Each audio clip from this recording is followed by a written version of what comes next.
U.S. lawmakers are concerned about possible terror threats due to a poor screening process during last year's chaotic withdrawal from Afghanistan. Iowa Senator Chuck Grassley accusing the FBI of hiding their mistakes through classified documents. He writes, the vetting has been completely insufficient. The White House is defending previous claims that no Afghan refugee was allowed into the country without being fully screened. Florida Congressman Mike Waltz joining us now. He's a member of the House Armed Services Committee and a former Green Beret commander. Congressman, thanks for being with us. Jackie. Appreciate it. Sure. So on this allegation that the FBI is hiding things with their classification, is there any legitimate reason why they would need to classify it the way they did?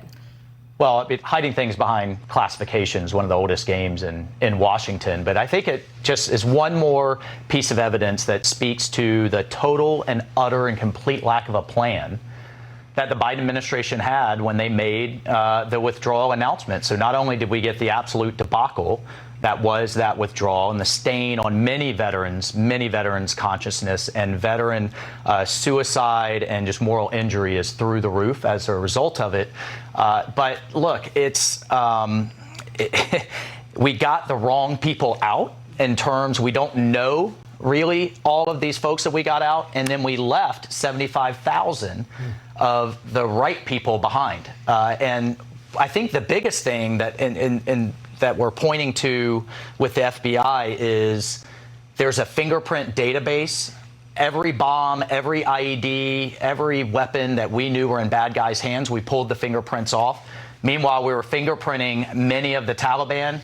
Was that compared appropriately with all of these people jumping on planes? And that seems to be what they're sitting this classification piece on. Yeah, I remember a little more than a year ago suggesting that these people might not have been vetted properly because they were just pouring onto the tarmac and getting on any plane that was leaving. And I remember getting a nasty email back from the White House. How dare you say that? And then the DHS Inspector General back on the 6th of this month said, quote, we determined some information used to vet evacuees through U.S. government databases such as name, date of birth, identification number, and travel document data was inaccurate, incomplete, or missing. We also determined CBP, Customs and Border Protection, admitted or paroled evacuees who were not fully vetted into the United States. And what's interesting, too, is if you read the appendix to that report, which was a response from DHS, they basically ripped the Inspector General saying, you don't know what you're talking about. Yeah, right. And then, oh, by the way, though, we're not going to explain. We're going to sit it behind classification rules. So I look, at the end of the day, I think this is a lot of maneuvering and a lot of smoke and mirrors for the utter failure that this withdrawal was. So what's the real threat that we're facing then? I mean, can we quantify it in any way? I don't think we really know. And that's what's so alarming. That's what we have to get to the bottom of when we're back in the majority. Meanwhile, though, we can't let that then be a reason. I mean, a lot of people should be concerned. I am as well. But we still have to get the people that stood with us and stood with our values for so many years out. Right? And we can't let one cloud the issue for the other. I want to turn to the protests we've been seeing in Tehran, and the president said that they need to deal decisively with these protests. I mean, that's a pretty strong threat coming. Is there any situation where you would see the U.S. intervene in something like that? And do you think that our language around what we're seeing in Iran is at all tempered because of these nuclear talks that we've been trying to get back? Absolutely. Go ahead. So, no, I mean, the rhetoric right now matters.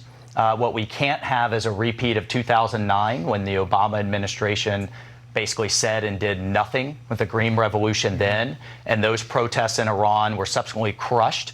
I think the administration should be incredibly loud and forceful. Where women are thriving in these societies and girls are educated, you don't have an extremist problem. And as Malala Yousafzai said, the thing the extremists fear the most is a girl with the book. But right now, I think Joe Biden has the worst human rights record of any modern American president. If you look at Afghan girls and women, what's happening to them there. If you look at Uyghur women, over 1 million in concentration camps. You look at the southern border where they're being sold into human trafficking, but then look at Cuba, where we've had 2 uprisings now, and we got zero silence from the White House. We can't have that again in Iran. Just to remind folks at home, what we're talking about here, not too long ago, 22-year-old woman Masha Amini was beaten to death in the custody of the morality police in Iran because she was not properly wearing the hijab, the headscarf.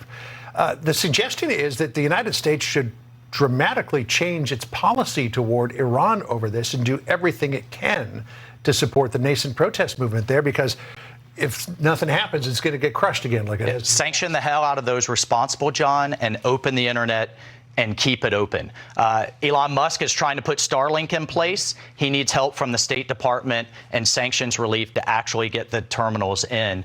We should be opening the internet, sanctioning the hell out of the regime. And the last thing we should be doing is pouring billions in because of, we're just desperate to get back to this Iran deal. And oh, by the way, they're still holding Americans hostage right now as we speak and trying to assassinate American officials.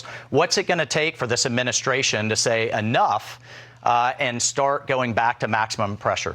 Well, the Treasury Department did announce some loosening of its sanctions to help with the internet issues, so they don't crack down on, communications there that protesters are using to organize. But at the same time, we have to get the terminals in, right? That's what we did in Ukraine. Right. Yeah. Right.